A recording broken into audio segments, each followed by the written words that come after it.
Bon, clairement, si vous avez du mal avec les histoires d'enfants qui souffrent, ne regardez pas cette vidéo, ou du moins ne lisez pas le livre que je vais vous présenter parce que ça va être un peu dur, je pense.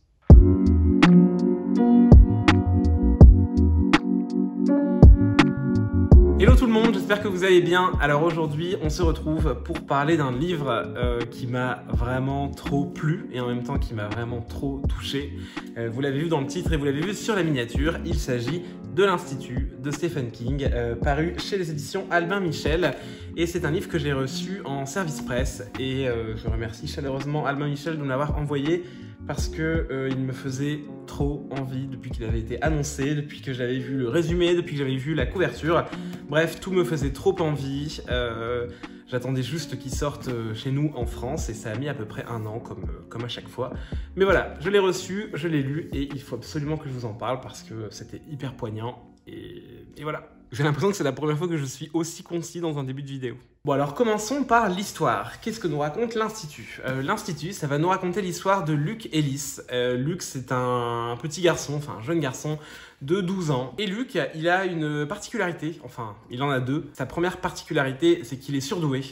Du genre, le gars, à 12 ans, il est en train de préparer des concours d'entrée pour entrer à la fac. Dans 2 facs, simultanément. Donc voilà, Luke, c'est pas vraiment un cancre et il est pas vraiment stupide comme gamin, bien au contraire. Et Luke, il a une deuxième particularité, un peu plus spéciale et dont il ne parle pas beaucoup. Parfois, quand il est chez lui et qu'il fait un caprice ou qu'il se fait engueuler par ses parents, enfin bref, quand ça ne va pas, eh bien, les portes tremblent, les assiettes cassent, voilà, il y a des choses qui tombent un peu des meubles, enfin voilà, vous avez compris le délire. Luke, c'est un genre de Carrie, hein, à une certaine époque, en gros, voilà, il est télékinésiste, alors à très très faible niveau et de manière totalement incontrôlée. Mais voilà, il fait bouger les objets par la pensée, du moins il les fait un peu vibrer. Mais bon, ça reste un secret, ses parents sont au courant, mais voilà, ils en parlent pas trop, et voilà, c'est un secret de famille de polichinelle, quoi. Et un jour, la vie de Luke va basculer. Elle va basculer parce que une nuit, des gens vont s'infiltrer chez lui, et ils vont sauvagement assassiner ses parents. Et lui, ils vont l'enlever, donc il va être endormi, et au moment où il va se réveiller, surprise, enfin surprise, il y a 2 poids 2 mesures. Hein. Il se réveille dans sa chambre, mais voilà, dans sa chambre, il y a 2-3 détails qui ont un peu changé, du genre sa figurine préférée, elle est plus vraiment à la place où il la range d'habitude, il avait caché un petit papier sous sa coupe de sport, et quand il regarde sous sa coupe de sport, le papier n'y est plus. Et bien comment ça se fait? C'est parce que en fait, il se réveille dans une reproduction de sa chambre, dans ce qui s'appelle l'Institut. Donc voilà, il va sortir de sa chambre et il va se rendre compte qu'il y a un grand couloir avec plein d'autres portes qui sont similaires à la sienne et chaque chambre renferme un enfant qui lui aussi a été enlevé et dont les parents ont certainement aussi été assassinés. Donc voilà, Luke se réveille dans cet institut où il y a plein d'autres enfants d'âges différents. Il y a aussi bien des enfants de 6, 7, 8 ans que de jeunes adolescents de 14, 15 ans. Et voilà, ils vont apprendre à vivre ensemble et apprendre à vivre sous le joug des adultes qui sont pour la plupart des scientifiques ou des agents de sécurité. Et voilà, ces enfants, ils vont être coupés du monde, ils vont être torturés, ils vont être mutilés, on va leur faire subir des expériences abominables. Et c'est en ça que je vous préviens que l'Institut n'est vraiment pas tendre, que ce soit avec ses personnages ou avec nous en tant que lecteurs. Et il y a de nombreux passages qui m'ont plongé dans un profond malaise et où je me suis dit non, c'est pas possible en fait, on ne peut pas faire vivre ça à des enfants, je refuse. Mais malgré ça, j'ai été happé par le livre. Comme je vous le dis, on va faire des expériences sur ces enfants et si ce sont ces enfants-là qui sont choisis, bah, c'est pas pour rien, c'est parce que voilà, on a détecté que tous ces enfants portaient des dons qui se divisent en 2 catégories. Soit ces enfants sont TK, c'est-à-dire qu'ils sont télékinésistes, et donc ils font bouger les objets par la pensée. Alors par contre, je vous arrête tout de suite, hein. On n'est pas dans un Marvel. Ils vont pas commencer à faire bouger des meubles entiers et à projeter des gens contre les murs, on en est bien loin. Les pouvoirs dans l'Institut, ça reste des choses très basiques. Même plus que basiques. Voilà, ça se résume à faire vibrer des objets très légèrement. Et l'autre partie des enfants qui sont enfermés à l'Institut sont des TP. TP pour télépathes. Et donc, ils savent lire dans les pensées. Une fois encore, Voilà, c'est un don très très léger. Et donc voilà, ils vont vivre ces épreuves absolument affreuses et douloureuses. Et nous, en tant que lecteurs, on va un peu souffrir aussi. Mais bizarrement, la lecture passe hyper vite. Et je me suis surpris à enchaîner les pages et les chapitres, à savoir que les chapitres sont très très très très courts. Et c'est super cool parce que ça donne un super bon rythme au livre. Et voilà, j'ai été complètement happé, je pouvais pas m'en détacher. On va suivre Luc, voilà, qui va absolument vouloir se libérer de cet institut, il va vouloir s'en échapper, il va vouloir sauver ses amis en s'échappant. Et puis, plus que ça, il va essayer aussi de comprendre ce qui lui arrive. Pourquoi est-ce qu'on fait des expériences sur eux? À quelle fin? Et pourquoi est-ce qu'on les maltraite comme ça? Parce qu'au final, certes, ils ont des dons, mais est-ce qu'on a vraiment besoin de les faire souffrir à ce point-là pour comprendre comment ces dons marchent, quoi? Et donc, bien vite, on va se dire, est-ce que au final, ces scientifiques veulent vraiment comprendre comment ces dons marchent?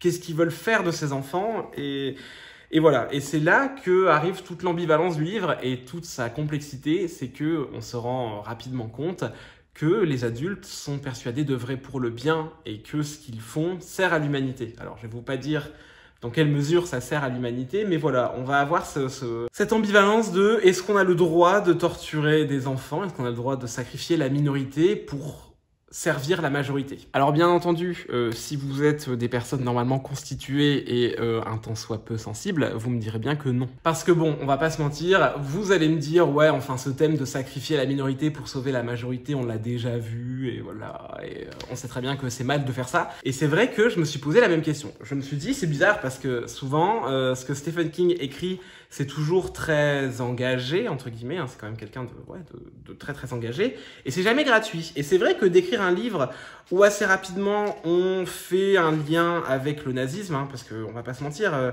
la médecine en est arrivée là où elle en est aujourd'hui.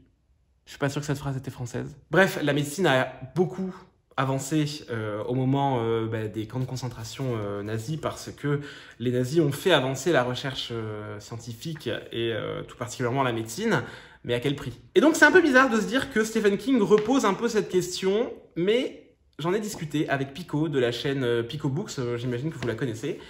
Et avec Pico, on est arrivé à se dire que on vit dans une époque quand même assez sombre. Hein, je vais pas vous refaire un dessin des actualités, mais entre la Chine qui enferme dans des camps de concentration la communauté chinoise musulmane et Trump qui enferme des enfants à la frontière entre les États-Unis et le Mexique, voilà, je pense que Stephen King a voulu nous faire une petite piqûre de rappel et de nous dire, les gens, réveillez-vous en fait. Je suis désolé, j'ai l'impression que cette review de lecture, elle est quand même beaucoup moins joyeuse que d'habitude, mais en même temps, le livre, il m'a un peu touché. Bref, tout ça pour vous dire que moi, j'ai adoré suivre les aventures de Luc Ellis, durant ces pages, durant ces combien de pages? Durant ces 600 pages, ça a été de l'action non-stop, j'ai été embarqué, j'ai à peine réussi à respirer entre les chapitres. J'ai trouvé ça hyper prenant, hyper pesant, parfois hyper dur à lire, hein, parce que je vous cache pas qu'il y a des scènes vraiment très cruelles et qui, moi, m'ont touché. Mais au-delà de toute cette difficulté de lecture,